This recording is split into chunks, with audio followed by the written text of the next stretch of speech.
if you truly want to know what we believe.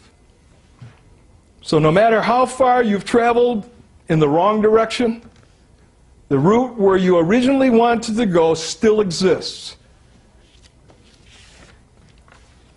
I recall a few years ago a song that came out. I think it was about Muhammad Ali, and it was from a movie called The Champ. It was made famous by first George Benson, but the hit record was by Whitney Houston.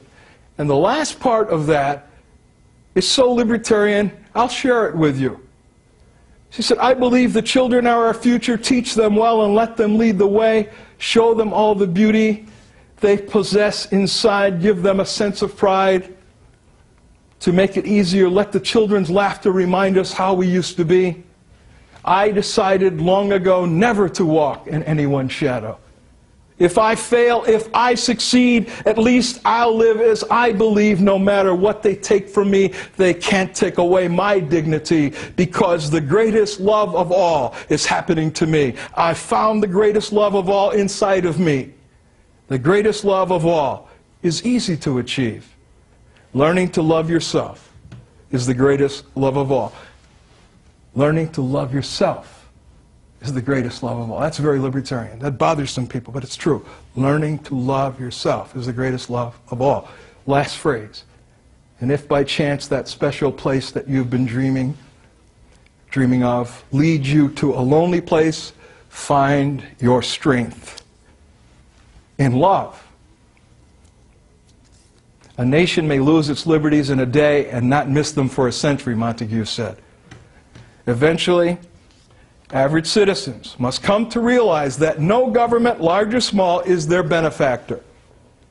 Government is but a means of redistributing personal property and wealth in a manner likely to perpetuate itself and, alas, to reward its close friends. That's the reality. Knowledge will forever govern ignorance. And the people who mean to be their own governors must arm themselves with the power which knowledge gives, said James Madison. Therefore, this is mine now, knowledge is not power nor potential power. Knowledge is freedom. British historian Alexander Fraser Tytler. In fact, he was Scottish. A great commentary. He said, "A democracy cannot exist as a permanent form of government. It can only exist until the voters discover that they can vote themselves largesse from the public treasury, with the result that the public always votes for the candidate promising the most benefits from the public treasury, with the result that a democracy always collapses over loose fiscal policy, always followed by a dictatorship. The average age of the world's great civilizations is but a mere 200 years, and they proceed through the following sequence. From bondage to spiritual faith, from spiritual faith to great courage, from great courage to liberty, from liberty to abundance, from abundance to selfishness, from selfishness to complacency. Where are we? From complacency to apathy. Where are we? From apathy to dependency, and dependency back again to bondage. Richard Maybury, a famous libertarian author, lives up near the Sacramento area, has written a lot of books. He's written children's books, you may have seen them, called Uncle Eric books. One of his books was called Whatever Happened to Penny Candy. Another one, Whatever Happened to Justice. In that whole incredible book that young people and students and anybody who's interested can read, that's Richard Maybury, Whatever Happened to Justice, he came up with two basic premises that libertarians believe. Number one, do all you agree to do. Number two, do not encroach on other people or other people's property. That's all we're talking about. If there were a commandment in the Bible that were a libertarian commandment. It would say simply, thou shalt not aggress. Thou shalt not aggress. So never let it be said that I told you so.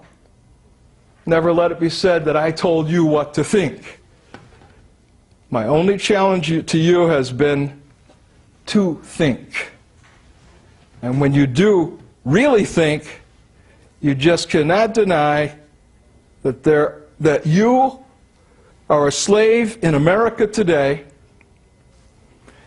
And as a slave in America today, you are that as a direct result of your choices at the voting booth. Americans get the government they deserve. So since you are a slave who constantly votes for R's and D's because of some syndrome like the abused child, I ask you to join us. Join us, the slaves who understand our bondage and seek freedom and liberty and justice for all.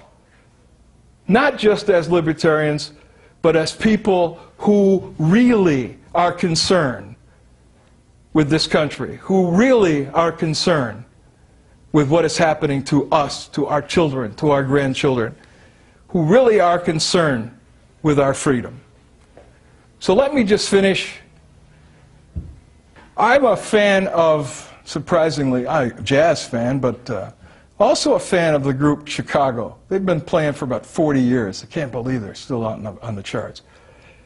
And years ago, they came out on their second album with a poem that, to me, is quite poignant regarding what's going on in our life, in our country, in our nation, in our existence. It goes like this.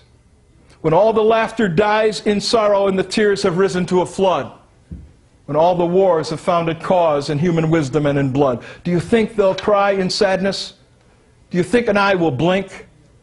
Do you think they'll curse the madness? Do you even think they'll think? When all the great galactic systems sigh to a frozen halt in space, do you think there'll be some remnant of the beauty of the human race? Do you think there'll be a whimper or sniffle or even a cosmic tear? Do you think that any greater thinking thing will give a damn that man was ever here? So, once again, I'm Richard Body. What the heck is a libertarian? They do come in brown and black, because I am one. I was born a libertarian in 1938. So I offer you an opportunity to change what you've done in the past to create some of these issues and join us. Thank you very much.